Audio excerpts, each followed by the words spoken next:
മനുഷ്യനിന്ന് തിന്മയിലൂടെ സഞ്ചരിച്ചു കൊണ്ടിരിക്കുകയാണ്. ഇഷ്ടാനുസരണം നന്മകളിലൂടെ വ്യാപൃതനാകുന്നതിനു പകരം സോഷ്യൽ മീഡിയകളിലൂടെ അതാണ് എൻ്റെ ലോകമെന്ന് ചിന്തിച്ചുകൊണ്ട് ജീവിക്കുമ്പോൾ ഹബീബായ റസൂലുള്ളാഹി സ്വല്ലല്ലാഹു അലൈഹി വസല്ലമ തങ്ങൾ വിശ്വാസികളോട് പറയുകയാണ്, നിങ്ങൾ 2-3 കാര്യം ജീവിതത്തിൽ പറഞ്ഞാൽ നാവിന് വളരെ എളുപ്പമാണത് പറയാൻ. എന്നാൽ വളരെ കുറച്ച് സമയം മാത്രമുള്ള 1-2 കാര്യങ്ങൾ ജീവിതത്തിൽ പ്രാവർത്തികമാക്കിയാൽ അത് സ്വർഗത്തിലേക്കുള്ള നീക്കിയിരിപ്പാണ്, സ്വർഗത്തിലേക്കുള്ള വൃക്ഷങ്ങൾ നട്ടുപിടിപ്പിക്കലാണ്.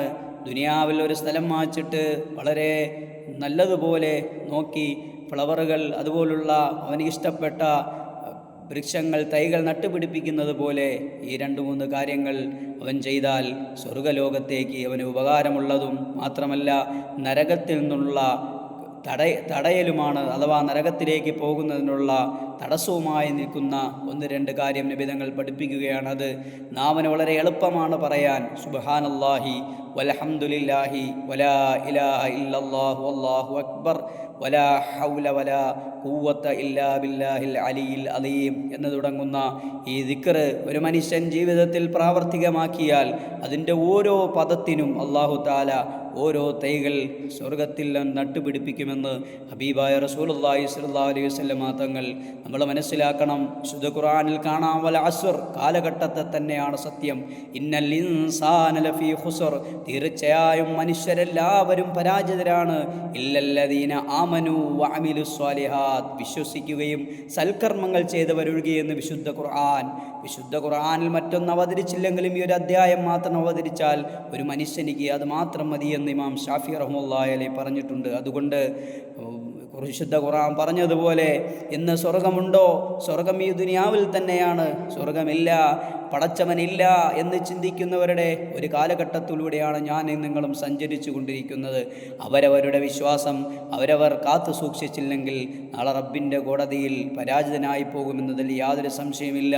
മനുഷ്യന് മാത്രമാണ് വിവേകബുദ്ധിയുള്ളത്.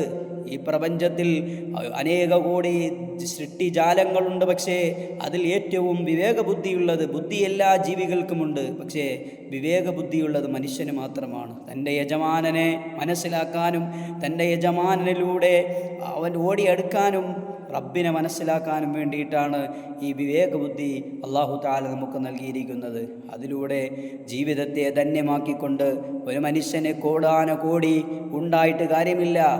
അവന് ഹൃദയത്തിൽ സമ്പന്നതയുണ്ട്, അഥവാ ഹൃദയത്തിൽ ശാന്തതയുണ്ടെങ്കിൽ, മനസ്സമാധാനമുണ്ടെങ്കിൽ അവനാണ് ഏറ്റവും വലിയ സമ്പന്നനെന്ന് ഹബീബായ റസൂലുള്ളാഹി സ്വല്ലല്ലാഹു അലൈഹി വസല്ലം തങ്ങൾ. അതുകൊണ്ട് ഈ ദിക്റുകൾ പതിവാക്കിയാൽ സുബ്ഹാനല്ലാഹി വൽഹംദുലില്ലാഹി വലാ ഇലാഹ ഇല്ലല്ലാഹു വല്ലാഹു അക്ബർ എന്ന് തുടങ്ങുന്ന ഈ ദിക്ർ ഒരു മനുഷ്യൻ പതിവാക്കി കഴിഞ്ഞാൽ ദുനിയാവിലും നാളെ മരണാനന്തര ജീവിതത്തിൽ അവൻ്റെ മീസാൻ്റെ തട്ടിൽ നന്മതിന്മകൾ തൂക്കുന്ന സമയത്തും അല്ലാഹു തആല അവന് വളരെയേറെ ഗുണം ചെയ്യുന്നതാണ്, നന്മകൾ ചെയ്യുന്നതാണ്.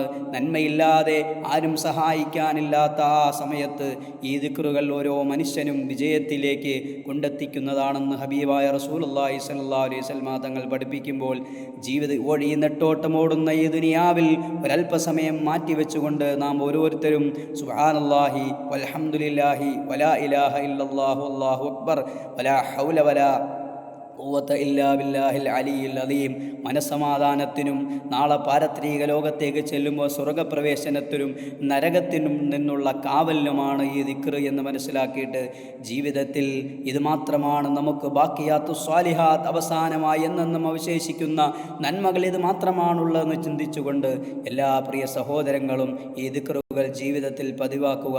നാഥനായ തമ്പുരാൻ മനസ്സമാധാനമുള്ള ജീവിതം നൽകി അനുഗ്രഹിക്കട്ടെ. അസ്സലാമു അലൈക്കും.